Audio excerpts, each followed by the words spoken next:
uNkulunkulu akakulonde akubusise uphile uphumelele kukona konke okwenzayo. Inamba ke uyisindisa kuphela uma ungumlandeli sona isinja 5 number makuphela uyangifonela ku WhatsApp. Uma ufona ke uyichaza igama ungachaza naloku futhi uphumaphi bese uchaza inkinga yakho kuphela akukho kunye sifuna ukuzwa kuwena. Uma kuhamba isikhathi ngaza kuthi igama le channel sizolishintsha sibize ngelinye igama nawe uma unaso isiphakamiso segama elihle ungasiveza. Izathu ke yilezi ezithi iNewflick abanye bayamanisa neNetflix kanti abanye bahluka ukubiza leli gama. So ukuze sikwazi ukuqhubeka si-add content mhlawumbe negama lethu lingayamani nalutho kufanele sisenze igama eliyiqoqo nje elizothi lisinikeze lokho sobe sifuna ukwenza going forward. Kanti futhi siyacela ukuthi umuntu onako ukuthi uyasebenza umuntu ongakwazi ukuzenzela ezinye izinto ufuna umuntu ozokulekelela ekukorobhele ekuklinela indlu noma egadela ingane noma egadela ugogo wakho sithinde ukhona umuntu onjalo ufuna umsebenzi. If around Goli, around Josie, empeleni, around Gauteng ngisho njalo. Sibeka la uskeleton andini usalibona ukuphupha ukuthandazela kushona. Ukuphupha ukuthandazelwa ukukhulekelwa is being prayed for when someone is praying for you. Yabona. So number 1, ngokujwayelekile la uma uphupha umuntu ekubeka izandla kuwuphawu esithatha ngoluhlobo ekuthandazela ngoba lokho ngasho ukuthi kungenzeka kade usizwa la uhlengwa usindiswa welashwa noma uphulukiswa eguleni kwenyama noma kukamoya. Amahubo 147 verse 3. Uyaphilisa abenhliziyo ecobezeleyo. Mateyu 10 verse 8 phulukisana abagulayo uvusa abafileyo. 2. Kwesinye isikhathi uma uphupha la umuntu ekubeka izandla kuwuphawu oluhle kakhulu uma ekuthandazela. Lo ngakhomba ukuthi empeleni uNkulunkulu uyakuqwashisa noma bezokuqwashisa ukuthi ungenzeka njengamanje udinga ukubeka izandla ngoba kunenkinga onayo noma isimo okanye ukugula okubambile kodwa ongakunakile futhi ongakuzwa ongase kuhambe kukuphazamisa empilweni yabona ukuhamba kwesikhathi.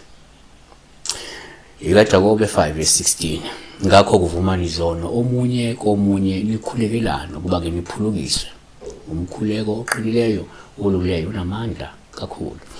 3. Yenzeka uma uphupha umuntu ekubeka izandla kuba uphawu oluhle uma ekuthandazela. Olungaveza ukuthi empeleni uyakhonjiswa ukhonjisa umuntu onamandla nogcobo futhi ongakubeka izandla uphile noma uxazuleke inkinga ezikhumethe. Ngoba njengamanje kungenzeka umuntu ogulayo noma umuntu onenkinga kodwa usukhonjisa umuntu ongakuthi ongathi nekuthandazela bese uyaphila noma ungathi nekuthandazela ukuqhaqeke ibopho phuma kulezo nkinga ezibambile. IkaJakobe 5 verse 14 ukhona ogulayo phakathi kwenu makabize amalungu ebandla amkhulekele.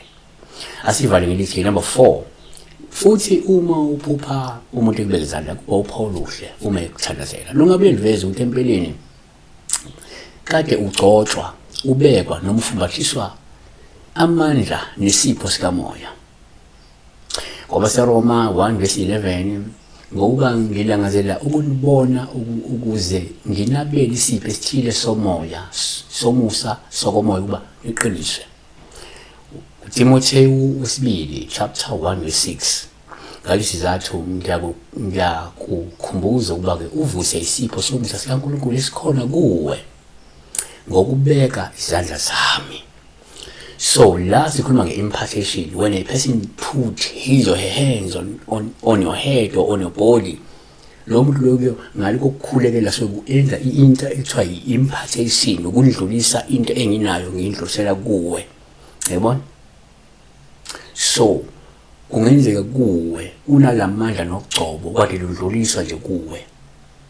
Ngalesikhathi lo muntu ekhulekela uma ukuthi umuntu okade enamandla athile ukuthi impartation that person who had that person is now uzoba yilento leyo. Yabona? Siyabonga kakhulu uNkulunkulu akakulonde ngibusise. Uphile uphumelele.